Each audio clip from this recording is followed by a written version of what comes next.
Hi there, how are you? Welcome to What the Flick. Christy, Lemire, Ben Mankiewicz. Two people on my shirt are here today. These people. We're here. Eventually all four of us will be here at this lovely table. How do you liking the table? It is. You said I need to sit up and see it. It is. Yeah.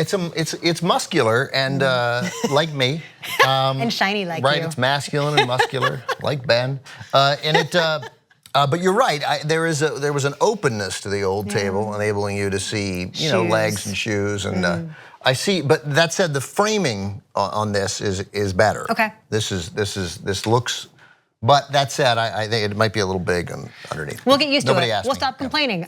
So this weekend at the box office, it was tough to be an adorable stuffed bear because Christopher Robin did not do that well, and Mission Impossible Fallout in its second weekend was still #1 at the box office. You saw it. Yeah, I contributed to it. Thank God. They needed you. Yeah, you guys said how good it was. I did not understand what was happening through nearly the entire 2 hours and 20 minutes of this movie, but I was not terribly bothered by my lack of understanding. I did what I've done to my wife. It reminded me of when we saw Dunkirk, and she kept saying, "What are they saying?" And I said, "Don't worry about it. They're afraid that they'll drown if they go to the bottom of the boat. That's all you need to know." Right? Tom Hardy's in a plane. Tom Hardy's in a plane. The rest of them are scared of the Nazis. They got to get off the beach, and that's it. Just look at their eyes. They're all going to converge eventually. It'll all make sense eventually. And I liked it. So I liked Mission Impossible Fallout, whose title I will not remember tomorrow. But it was good. And he's same thing we thought when we saw Night and Day. Right. He's a movie star. Have you heard about Tom Cruise? Guy's a movie star. He's a movie star. Yeah. Anyway, yeah, it's fun. I'm not sure you need to understand it either. What's that? One quick thing, because I thought that the actress who played the love interest, who I guess was in the last movie, Rebecca Ferguson. Right, Rebecca Ferguson. I was like at the beginning, I was like, is that Michelle Monaghan? And does Michelle Monaghan have an accent this entire time and I didn't know? And then at the end of the movie. Is Michelle Monaghan also a spy? So the great thing is that the character has a type. Yeah. He definitely does. They like to ride motorcycles. And who doesn't? Anyway, so there are numbers involved with the story we're going to tell you here. Mission Impossible Fallout, it made $35 million in its second weekend. It is well ahead of the $25 million that the latest Winnie the Pooh extravaganza Christopher Robin made. Alonzo and Peter DeBruge reviewed that for us here last week, so you can go and find that. That made $25 million on 3,600 screens. This is also a great hit for Tom Cruise overseas, of course. He's a global star. No matter what he does, ever, anywhere, the world loves Tom Cruise. He will show up 3 hours early for your red carpet to sign every single one of your autographs. And as we'll get to later, yes, the great news for Tom Cruise is he does not look anything like the Chinese president. No, right, and so that helps at the box office. So Mission Impossible Fallout has now made, is that possible? No. Anyway, made $76 million this weekend. Anyway, it's pretty great. Made $76 million overall? Worldwide. It's a global cume, $76 million. It's a lot of money, yes. Yeah. But it cost a tremendous amount. Yes, Christopher Robin is hardly a major blunder though.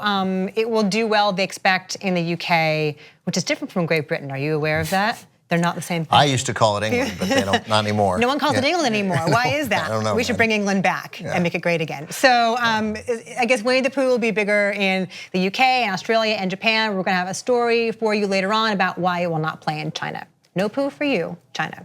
So that happened this weekend, and was Spy Who Dumped Me opened in 3rd place. Did you see that? I did not. Is it good? No. Yeah, I saw there was a negative reaction to it. Yeah, I mean, you'd think the combination of Mila Kunis and Kate McKinnon would just be perfect, and I like their individual styles and how different they are, but the extreme violence and the broad comedy never really mesh. So speaking of things that I saw late, and speaking of Mila Kunis, as we were. As one would. I saw Bad Moms Christmas late, and like Bad Moms Christmas is pretty funny.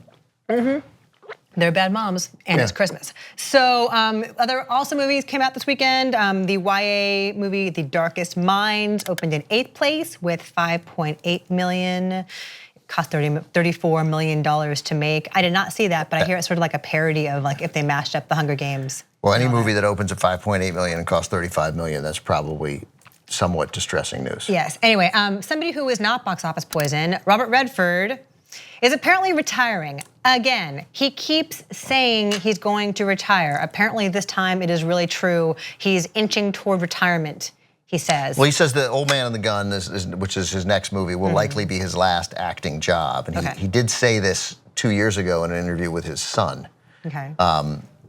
Or maybe it was his grandson, but so he's sort of repeating it, but driving it home, and that this movie, The Old Man and the Gun, which is Sissy Spacek's in, and Casey Affleck, Donald Glover, might be his last, where he plays a Harry Houdini, a real life figure. I think Forrest Tucker, I think that's right. Real life career criminal in love with his self-appointed job of robbing banks and breaking out of prison. He sounds fun. Yeah. But you know, so I think I mean, yes, he may have said it a couple years ago, but if Robert Redford retires, it's a big deal. Okay. Nobody better in the history of movies as an actor on the phone than Robert Redford. As an actor on the phone. Actor on the phone. I mean, Bob Newhart, great, but Bob Newhart sort of a comedian on the phone. Right. Redford, I mean, just watch Redford on the phone and All the President's Men. It really, to me, it's like one of the greatest moments in any movie. Greatest not moment, greatest sort of. Where you can take in a full appreciation of an actor's skill, watching Redford on the phone, looking for a notebook, taking notes, talking to whoever the hell he was talking to on the phone and All the President's Men. I was going to say, is there more than one movie in which he talks on the phone? Yeah, he's been on the phone, but can we have like a supercut of Redford phone scenes? The next time I'm on this show, sometime in 2019, I will. I'll come up with a top 5 Robert Redford on the phone. Yes. Moments. Please do. So David Lowery directed this film, and who did Ain't Them Body Saints and Ghost Story. Elizabeth Moss is in this too. Yes, it's a great cast. Tca Sumter. So it's a great cast. So keep an eye out for that. So that will theoretically be his last movie, and I guess he'll be working on just Sundance stuff from this point on. Quick, he said he may continue directing. He also says that he's going to move towards retirement, which means I'm going to do a couple more movies. Right. So obviously he's leaving the door open, but he did say, interesting, that at his age, 82, and this resonates, that the amount of time when you're acting that you sit around doing nothing, waiting, does not appeal to him anymore. Okay. And that makes some sense, that, hey, why am I, like, you know, I'm going to shoot one 90-second scene in the morning and a 40-second scene in the afternoon, and I'm going to spend 12 hours here on set, mostly in my trailer. I get why that would not appeal to an 82-year-old who has accomplished so much. It's boring. Anyway, so we'll keep an eye out for that. Finally, the Tca Awards, these are the television critics. They give out their own awards. They kind of do a better job of picking the stuff that's awesome than the actual Emmys do. And so you see a show like The Americans winning everything, and as Ben would probably say, justifiably so. Yeah, I mean, they give individual treatment and drama awards, and that, you know, I mentioned on this program Jodie Comer from Killing Eve. You did. And how great she is going to be, and what a big star she is. They picked her. Darren Criss from The Assassination of Gianni Versace, who was great. Elizabeth Moss from Handmaid's Tale, Sandro, and the 2 stars of The Americans, Matthew Rhys and Kerry Russell. Right. So I think it was like they consulted me. God bless them, yeah. Wow, you have amazing taste. Yeah, congrats. Yeah, so Kerry Russell wins that category, and then they have individual achievement in comedy, and so you have, it's interesting cross-section of people like Bill Hader competing with Pamela Adlon, and then Rachel Brosnahan ends up winning for... But Ted Danson, Donald Glover, Pamela Adlon, again, Rachel Bloom, they just pick these enormously talented people for the nominations. And they have women competing against men, which is probably how it ought to be. Yeah. Yeah, so the best drama they picked was The Americans. Best comedy they picked was The Good Place. Program of the Year, which is a totally different category than everything we see at normal award shows, went to The Americans. So keep an eye out for all of that. That happened over the weekend. Sounds like you would agree with all of this. Everybody, I told people, smart people this weekend, if you want a show to binge The Americans. You'll enjoy the hell out of it.